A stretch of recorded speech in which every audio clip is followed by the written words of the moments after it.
Welcome to the Foundational Health Podcast, where we provide education and inspiration to help guide you on your journey to look better, feel better, and most importantly, heal better.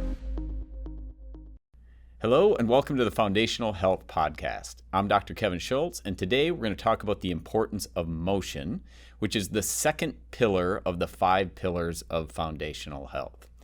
As always, we're going to look at the topic of motion through the lens of the 3 different goals of foundational health, which is look better, feel better, heal better. So really pretty simple with this. When we're talking about motion and how it affects how we look, feel, and heal, just from the aspect of if you are incorporating the things that we talk about today in this podcast, you incorporate more stretching, more walking, more movement, more exercise into your daily life, there is no question that's going to result in you looking better. And that looking better comes from having better postural muscles. It comes from having better muscle tone. As far as feeling better goes, we know without a doubt when people exercise, it dramatically improves their focus. It dramatically improves their energy. And from healing better standpoint, which is really what it's all about, we know that exercise, from every scientific study that they do on it, shows that when people are exercised, when they're moving more, moving better, that it dramatically improves the deep stages of sleep. And this is really where healing takes place. Multiple studies show that 85% of the body's healing takes place in the deep stages of sleep. And then also we're going to talk about some spinal hygiene exercises. And these spinal hygiene exercises, as I call them, which is really a spinal range of motion exercises, improves the health of your spine, which improves the function of your nervous system, which means you got a better brain-body connection. Also a huge part of the healing process. About 15 years ago, one of my mentors, Dr. Bob Rakowski, said something really profound at a seminar that I was at. And that statement changed the way that I viewed my own life and how I approach it, but it also dramatically changed the way that I began to educate my patients and have continued to do that over the last 15 years. What he said was, people do not get old and stiff like we believe. People get stiff and then they get old. So let's break that down. Why do people get stiff? The primary reason that we stiffen up as we get old is due to lack of motion. We quit doing the things that we did when we were younger. We quit stretching as much. We quit moving as much. We quit walking as much. We certainly aren't playing high school sports or any of the things that we did when we were younger. And as a result, we get more stiff. And so what that means is that the muscles, the tendons, the ligaments, even the joints develop more stiffness. And stiffness comes from what we know about joints, muscles, tendons, and ligaments is that they will develop scar tissue. They will actually build up scar tissue within 48 to 72 hours from lack of proper motion. And anybody who's had a cast on their arm, anybody who's had a sling from a shoulder injury knows when you remove that cast, when you remove that sling, things are what? Stiff. You can barely move that arm. You can barely move the leg because of all of the stiffness that has set in. And again, that stiffness is the result of actual scar tissue building up in those muscles, tendons, ligaments, and joints. And we're not talking about the type of scar tissue that happens when you get a cut or a scrape. It's a different type of scar tissue, but that is what creates the stiffness. And then what we also know is that when something is stiff, muscle, tendon, ligament, joint, it becomes weaker. The longer that it is stiff, the more weak it becomes. And this is where all of the problems set in, that the stiffness creates a weakness. The weakness results in more sprains and strains. It results in things as significant as more injuries. It results as we get older and older into slips and falls, broken hips, which is a pretty big deal. We know the death rate after broken hips is really scarily high. So important that we keep moving and we learn the things that don't allow us to get old and stiff. For the sake of today's discussion, we're going to talk about really 3 different types of motion, which is stretching, walking, and exercise. And each one of those categories certainly has some subcategories, which we'll discuss, but we're going to keep it, for the most part, pretty basic for today and just focus on stretching, walking, and exercise. Because the reality is, if the majority of people, or if anybody for that matter, incorporates those 3 things, it's going to make a profound difference on your life. So stretching, there's 2 primary types of stretches, and those are dynamic and static. So dynamic, just like it sounds, dynamic involves motion. A dynamic stretch is something that you're going to want to do more in the morning. Hugely beneficial because it lubricates the joints. The joints have something called synovial fluid in them. Those dynamic stretches where you're going through active ranges of motion will help to lubricate the joints. It improves circulation in the body, gets the heart rate up, it wakes you up in the morning. So dynamic stretching is a great thing to do first thing in the morning, but it's also really good to do pre-workout, pre-work for that matter, if you have an active job, or even if you don't have an active job. Hugely important to do those dynamic stretches to get things moving, wake your body up, because we know that that results in less injuries, less slips and falls, less of all of the bad stuff and more of the good stuff. And then static stretching is the polar opposite. So static stretching is what more people think of when you think of a stretch. So with a static stretch, that would be a hold of a position. For instance, if I use spinal hygiene or spinal range of motion stretches as an example, which I'm a huge fan of, and this is something that I talk about with my patients in my office on a daily basis. Every single patient gets a handout on spinal hygiene. It's something that we're going to make accessible on our website as well, so you can find that when you go to our website. But spinal hygiene stretches, if I'm doing it in the morning, what it looks like is I'm taking my spine through 3 different ranges of motion and going through 30 reps of each of those. So I'm going side to side with my spine. I'm going forward and backwards. I'm doing rotations and doing those at a pace that's comfortable for me. That's going to be different for everybody, of course, depending on your level of stiffness. Those dynamic stretches, really great to wake your body up in the morning, get your spine moving, and then also to do throughout the day. Whereas at night, a static stretch for my spine is those exact same motions, but now instead of going through 30 repetitions of those motions, I'm going to hold those stretches for a full 30 seconds. So I'm going to bend forward, hold the stretch for 30 seconds. I'm bending backwards, holding the stretch for 30 seconds. Same thing with side to side, same thing with rotation in both directions.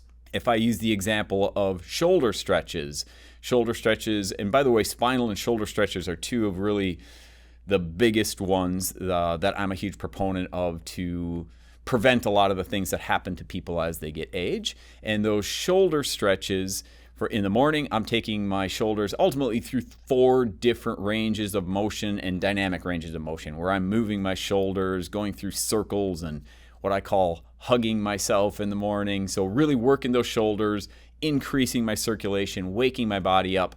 At night, that looks completely different. At night, I'm holding certain shoulder stretches that will help to elongate the muscles, help to relax the muscles before I crawl into bed at night. So for me, this is one of those things that it's not an option of whether or not I'm going to do those stretches. It's become so part of my daily routine that I just simply don't miss it. And so that's what I recommend for everybody. Like, you make those stretches such a part of your daily routine that you can't imagine not doing them.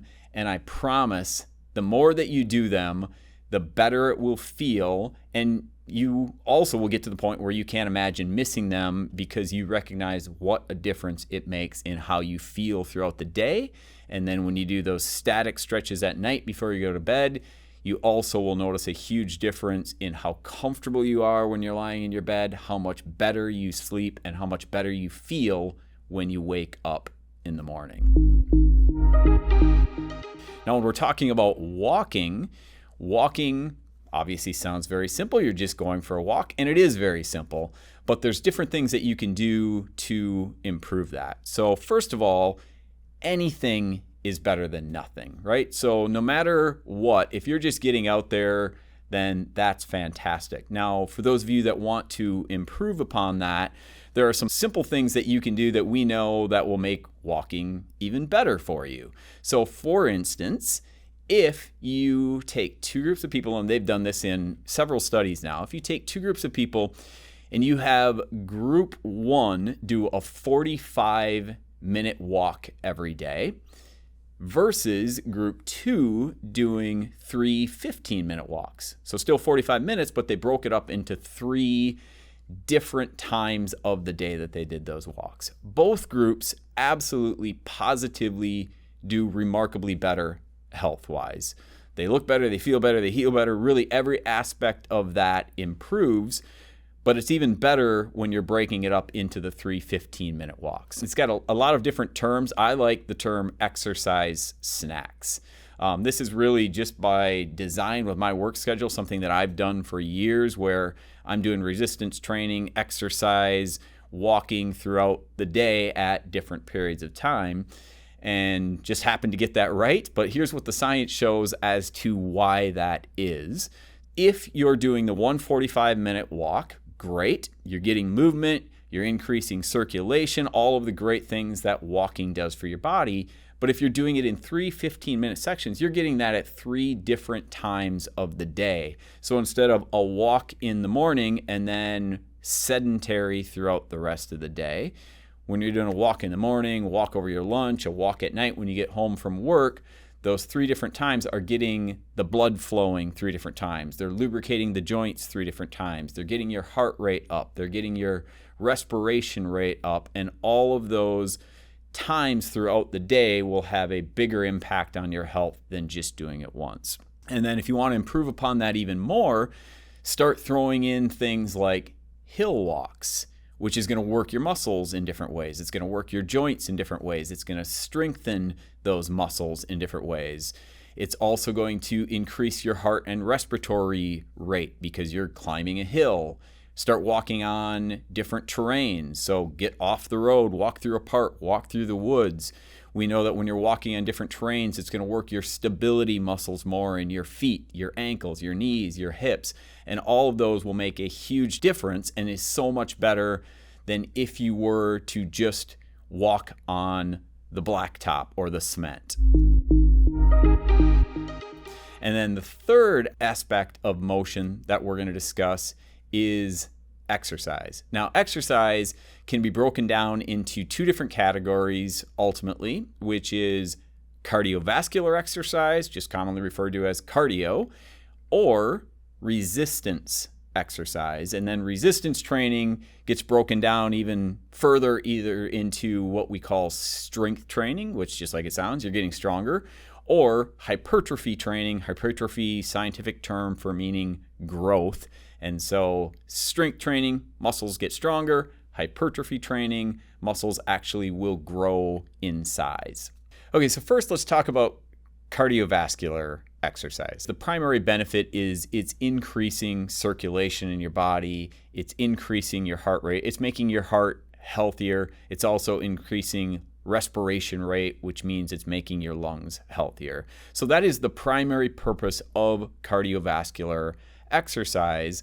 And unfortunately for a lot of people, when they think of exercise, this is really what they think of as the most important thing that you can do. And for a lot of people, if they're doing exercise, this is it. So they're strictly running, they're strictly doing the elliptical, they're strictly doing a bike, which is great, but they're skipping the resistance training altogether.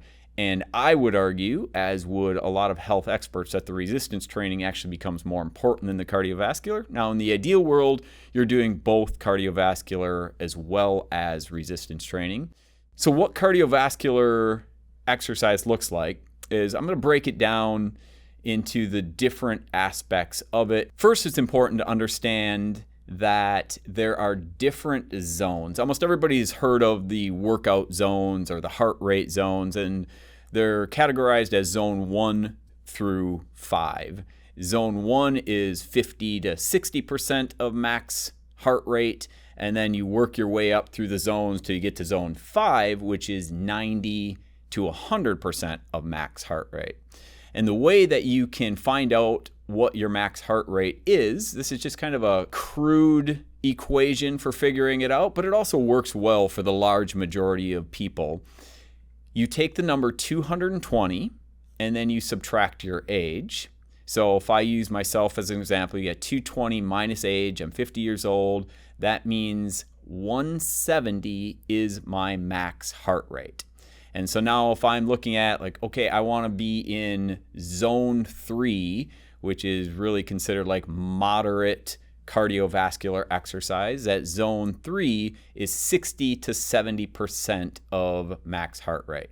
And I'm good at math, but I'm not going to figure out exactly what 60 to 70% of 170 is, but that is exactly what you would do. You'd figure out, okay, if I'm going to do some zone 3 cardio today, that moderate cardiovascular training, I want to be in 60 to 70% of my heart rate, so I know this is where I need to be.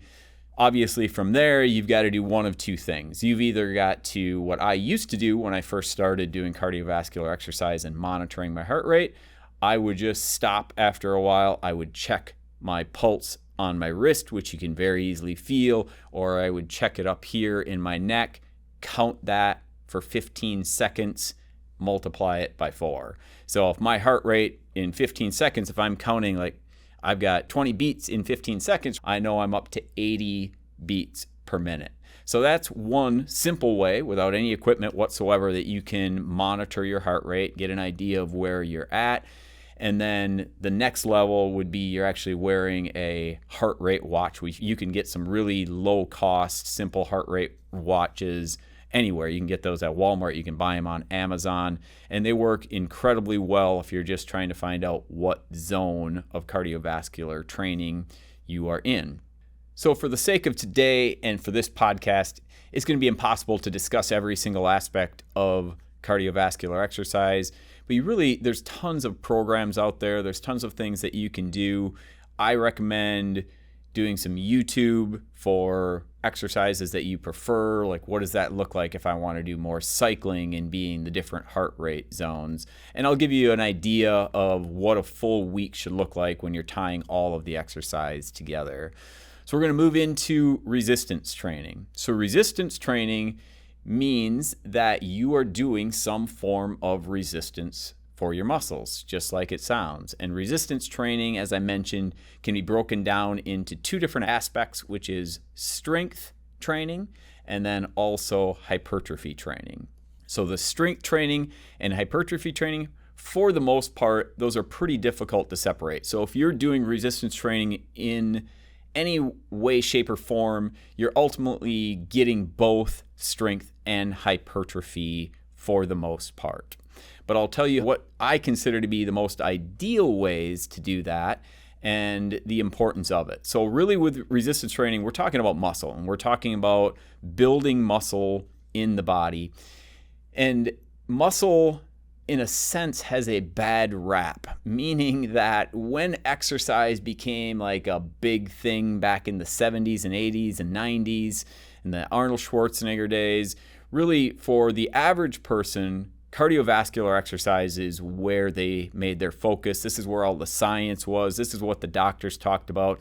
And then if you looked at people like Arnold Schwarzenegger or bodybuilders, because of the extremes of bodybuilding and what was popular at that point, muscle became a vanity thing. So you did resistance training if you wanted to look more like Arnold, if you wanted to have more muscle simply to look good. But we know it's so much more than that now. The science behind the importance of muscle is really absolutely incredible, to the point where if you talk to the average health expert, they will agree across the board that muscle is the largest and most important organ in your body. And I know we don't think of skeletal muscle or muscle in general as an organ, but it actually is.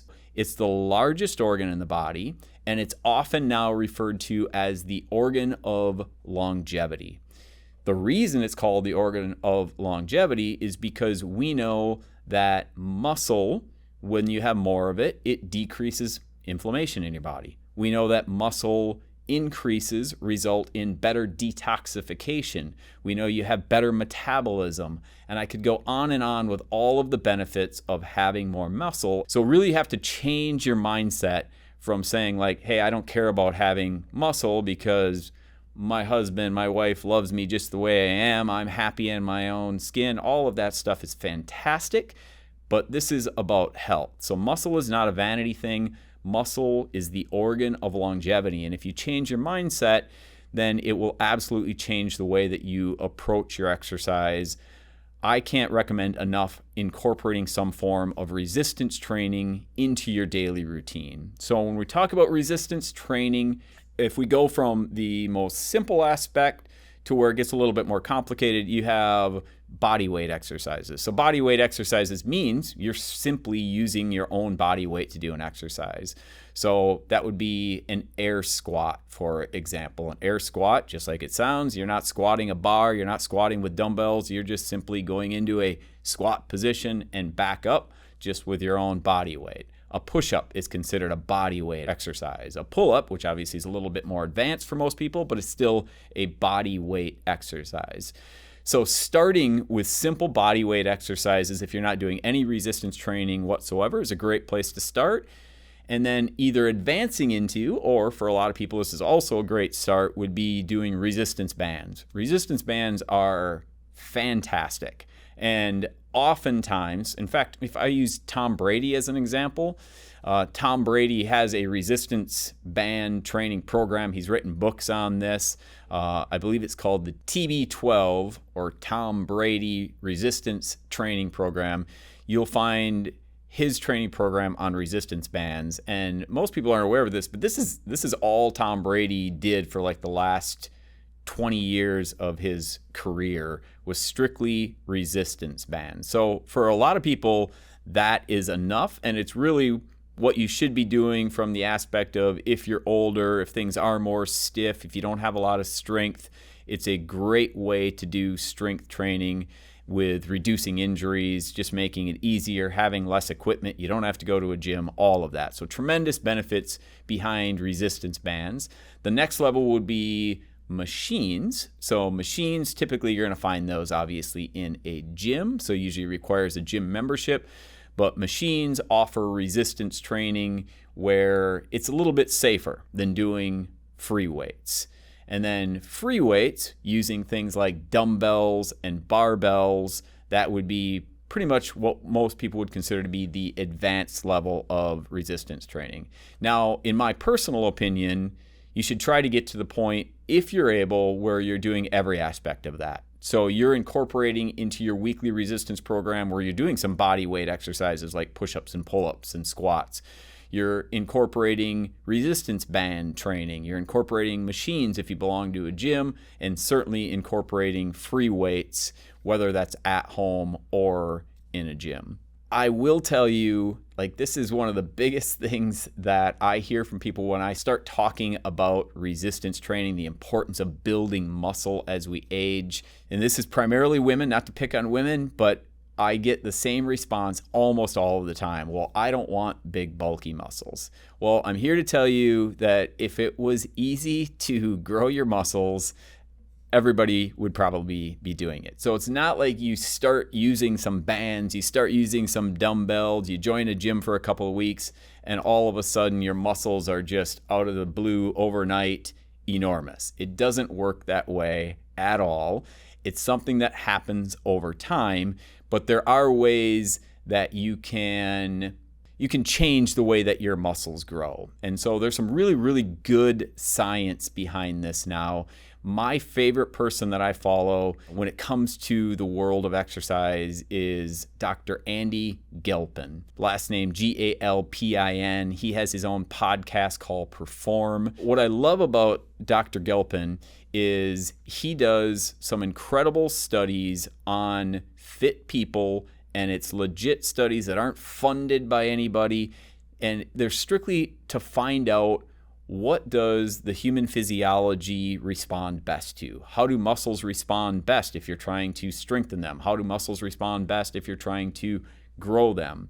And so his general recommendations are, if you're somebody, and this obviously doesn't apply to most people, but if you're somebody that wants to become a Olympic weightlifter, or you just simply want to get stronger, if you're training in the 1 to 5 rep range, repetitions, then you're going to build more strength in your muscles. If you want to go on the opposite end and you're strictly focused on, I want to grow my muscles, but I don't care that much about them getting stronger, then you're going to stay in the rep range from 10 to 15 and really all the way up to 30 repetitions. You still see muscle growth happening.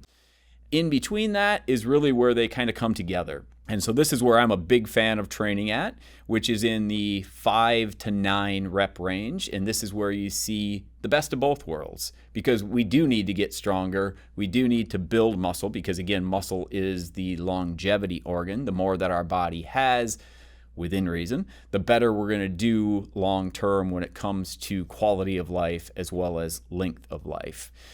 So with repetitions, it's not like you can just pick up, for instance, a 5-pound dumbbell and I can just start going through those repetitions and rip out 30 of them and say like, oh, my muscles are going to grow. So what it means is when you get to, like, if you're trying to get 15 repetitions, when you get to repetition 15, it should be incredibly difficult, if not almost impossible, to think about doing a 16th rep, or your form should be breaking down. So you're not just simply going through the motions, you're actually going through the motions with the intent of making that muscle stronger, making that muscle grow. One of my favorite places, if you're looking to start a resistance training program, is a website called AthleanX. So it's Athlean-X, so ATHLEAN-X.com. And he has some absolutely fantastic information. He also has some fantastic resistance training programs. And really what I like about it is it's something that anybody could use, meaning that if you go to his website and you click on programs, it will say, choose my own program. Well, anybody can choose their program no matter where they're at in a fitness level, meaning it'll take you through these different steps of, for instance, if you say, I've never worked out before in my life, that's what you're going to click on. I have absolutely no equipment, and it'll walk you through these steps so anybody can do it at any single level. And one of the things that he talks about, Jeff Cavalier is his name, is don't count reps, make reps count. What that means is you're not actually not counting your repetitions. You can still count your repetitions, as we just talked about, but the most important thing is you're making those repetitions count. So if you take 2 people, one of them goes into the gym and just goes through these fast motions with doing some bicep curls versus the other person that's really focusing on feeling that muscle contract and then slowly lowering the weight, focusing on the contraction, slowly lowering the rate, that person is absolutely going to have a better success rate at increasing strength and also increasing hypertrophy or muscle growth. And they're also going to decrease injuries as a result. So if we tie all of that together, if we tie all of those 3 different types of motion together and we put together, what does that ideal week look like? For me personally, my preference for my patients that I'm educating on this is doing stretching daily. So that should be something that it's what we call a non-negotiable. You're doing stretches on a daily basis, those dynamic stretches in the morning, throughout the day, static stretching at night. There's fantastic YouTube videos where you can just type in dynamic stretches for my low back, dynamic stretches for my neck, static stretches for my shoulders, and you're going to find all of the information that you need. And then I'm also going to put up a YouTube video on some of my favorites on how to walk through those on a daily basis. So stretching should be done daily. Walking should be something that's also done on a daily basis. the science behind walking is really mind-boggling. We know that when people are doing regular walks, and especially daily walks, that it's actually more powerful than an antidepressant or an anti-anxiety drug, believe it or not. And that's been shown over and over. I think Duke University did the biggest studies ever on that, and they showed exactly that. If you're going for daily walks, because it improves your hormones, your endorphin levels, the health of your brain so much, it's better than anti-anxiety drugs and antidepressant drugs. And then the third category, exercise. So cardio and resistance training.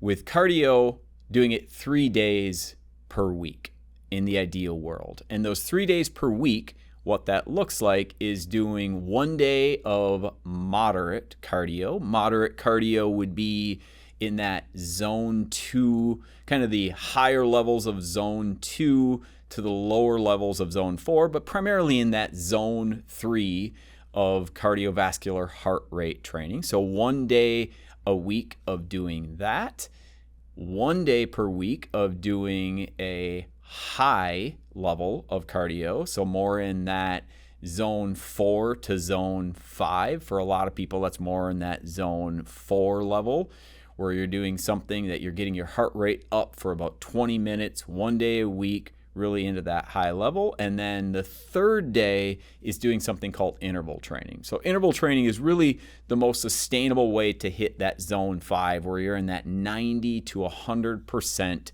of max heart rate. So interval training, you really can't screw this up. So there's certainly people out there that will say you have to do 20 seconds on and 20 seconds off, or you have to do 1 minute on followed by 20 seconds off.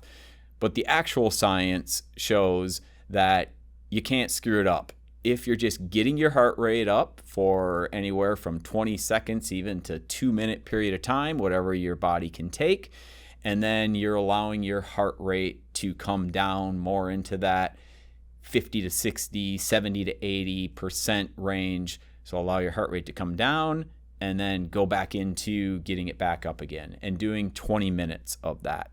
So there's all kinds, again, of YouTube videos that you can watch that will walk you through interval training and how to do that properly. But ideal world, stretching daily, walking daily, cardio 3 days per week, and then resistance training 3 days per week.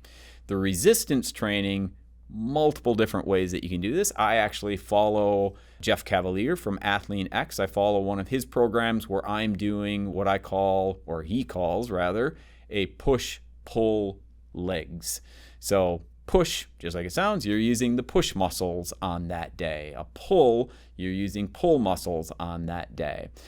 And then leg day, you're going into leg day. So that bare minimum of 3 days a week for somebody that really wants to get into resistance training, you're repeating that twice and going up to 6 days a week. But for the average person, focus on stretching daily, walking daily, cardio 3 days a week, resistance training 3 days per week. So now you've put all of the time, all of the effort, the commitment into moving more. You're walking more, you're stretching more, you're starting to do more cardiovascular exercise, you're starting to do more resistance training. Well, the last thing that you want to do is sabotage that. So I use the example a lot of times when I'm talking to people about this of when I was back in chiropractic school. Sometime I'll tell my full story, but at that point I was obese. I weighed 225 pounds. My older brother, Chad, who's also a chiropractor, was not as big as I was, but he was also overweight at that point, and we decided we needed to start doing something about that, so we started running. Well, every day when we finished our run right by our apartment complex, there was a McDonald's and an Arby's. So my brother Chad's motto was, I run so I can eat. So every day we would finish that run, and Chad would actually walk through the drive-through of the McDonald's or the Arby's, and ultimately what we now know is sabotage his workout. But at that point in his life, he didn't care. His motto was, I run so I can eat. Ideally, you're not doing that. ideally, you're trying to do other things right in your life that are not only not going to sabotage all of the time and hard work that you're putting in, but they're going to benefit all of the time and hard work that you're putting in. That starts with nutrition, in my opinion. If you haven't listened to our very first episode, the last episode that we did, which episode 1 is on nutrition. So I dive fairly deep into the nutritional world, but in a nutshell, what it looks like for the sake of today's discussion is you want to focus on anti-inflammatory foods and eliminate or reduce as many of the inflammatory foods as you can. Anti-inflammatory foods, what I call God food, this is just really eating whole food. So things like fruits and vegetables, things like nuts and seeds that don't come in a jar with oils. So actual nuts and seeds, things like actual whole eggs and instead of egg beaters, things like meat, beef and chicken instead of sandwich meat. So those are the things that are going to be anti-inflammatory versus inflammatory, because the more anti-inflammatory foods you eat, the better quality of muscle you're going to build, the more health, the more longevity. And then if we look at protein, which obviously is a huge discussion when it comes to resistance training and actually trying to build muscle. Protein is the building blocks of muscle, and all protein is not created equal, meaning that a lot of times, so in the workout world, you have whey proteins and pea proteins and all of these different types of proteins, and they will, in one sense, try to trick the consumer and say something like this has a 100% absorption rate or high absorption rates. And really all protein is absorbed very well in the body. So that's very misleading. Really, when it comes down to eating protein for building muscle, which is the primary purpose of it, protein is not created equal. So if I use the example of 30 grams of protein, so that's often talked about 30 grams within 30 minutes of a workout. In my opinion, that should be higher because most people are eating a very deficient amount of protein. So I would shoot for more like 40 to 50 grams of protein. But if we use 30 for this discussion, if you get done with your workout, you take 30 grams of whey protein. Of that 30 grams of whey protein, what counts is the amount that the muscles are able to utilize.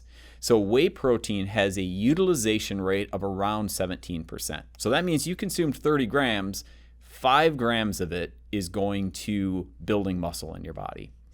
If you take the next level up, meats, and across the board, whether we're talking about fish or chicken or turkey or beef, meats, for the most part, are right around 34% muscle utilization rate. So now you eat 30 grams of meat after your workout, and that means 10 of those grams of protein are going to go towards building muscle. And then number 1, without a doubt, is eggs. So eggs have the highest muscle utilization rate. Nothing else compares to it. It's around 50 to 51%. So that means 30 grams of eggs, which is approximately 4 eggs, depending on the size. 30 grams of eggs is going to result in 15 grams of that protein going for muscle. So for me, whey protein is something that I will use on a very occasional basis if I don't have access to something else. And then I'm making sure that that whey protein is high quality. So whey protein it's one of the worst supplements out there when it comes to having a massive amount of low quality products available. So some of them are really low quality protein to begin with. They have artificial colors, artificial sugars, artificial sweeteners, artificial flavorings in there.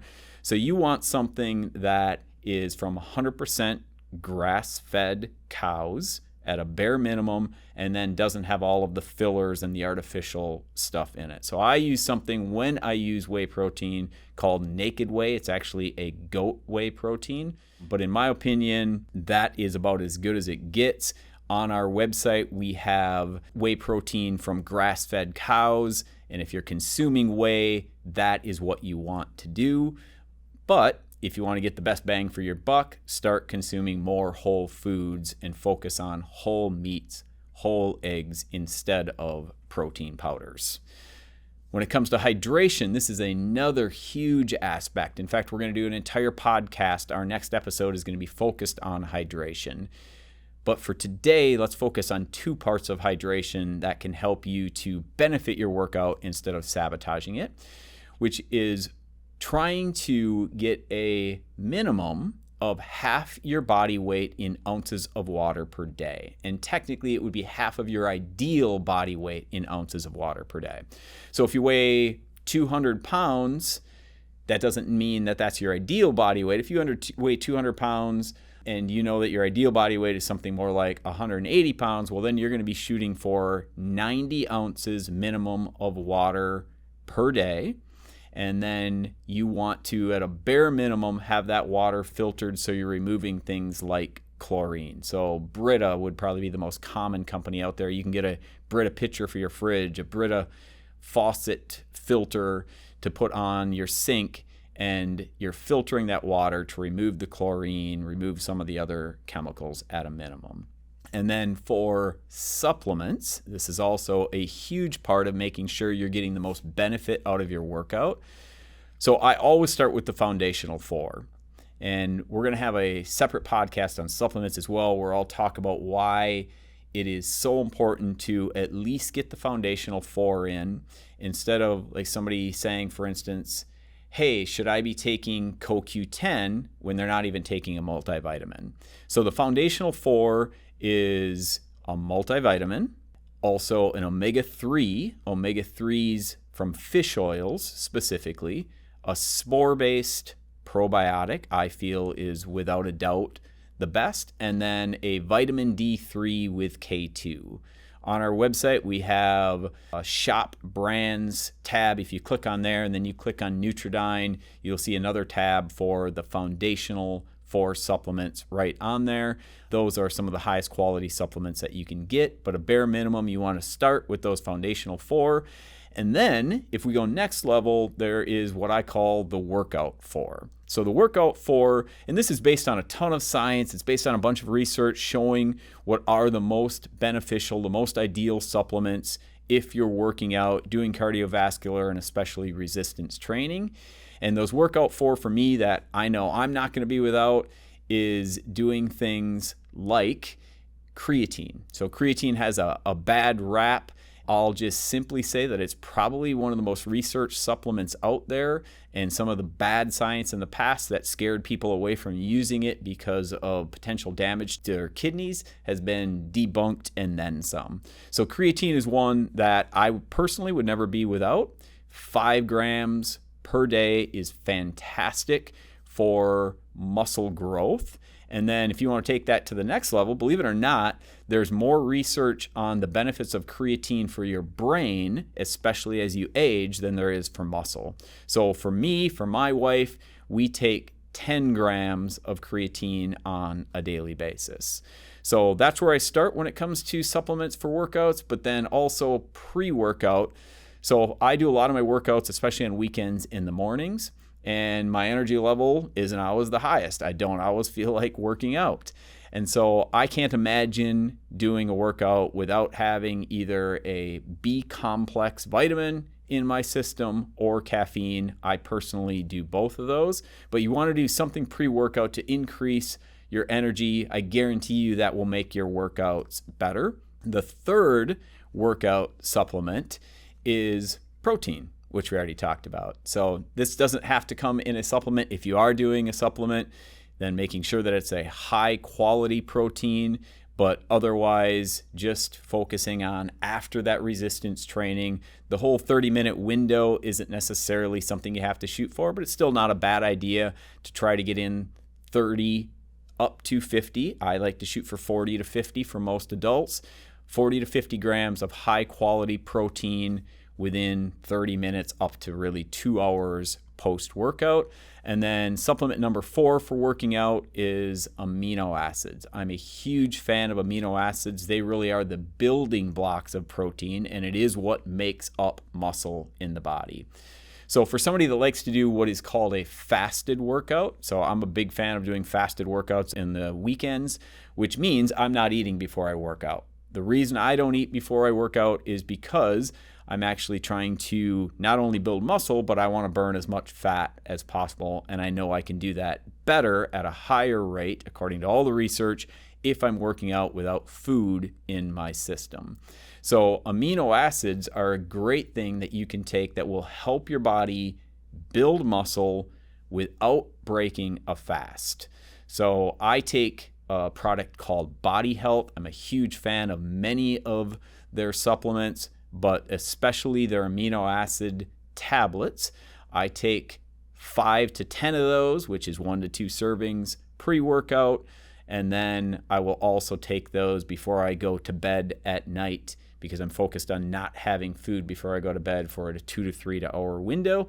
The less time your body is without protein to use for muscle, the less you're going to break down muscle, which is a big concern after the age of 40, because we know everything that we hear from mainstream media, from medical doctors, after the age of 40, you just lose muscle at a rapid rate. And that is true if you are not putting forth an effort to keep that muscle, to grow that muscle. But if you are putting forth that effort with things like we talked about today, that doesn't have to happen at the same rate. So you see those people that are out there that are 50, 60, 70 years old, still have great muscle tone. That's not because they were just genetically gifted. It's because they've actually put forth the effort to continue to grow that muscle as they age. Okay, so the takeaway action steps from today's podcast. Number one, just think long term. So it's so easy to get caught up in the short term and expect to see results right away, but you just have to think long term when it really comes to everything, but especially when it comes to seeing differences in how improving your motion is going to affect your life. There's multiple different definitions of success out there. My favorite, this is part of my daily affirmations, is success is simple habits performed daily over time. So that's really how you have to look at this. Just simple habits performed daily over time.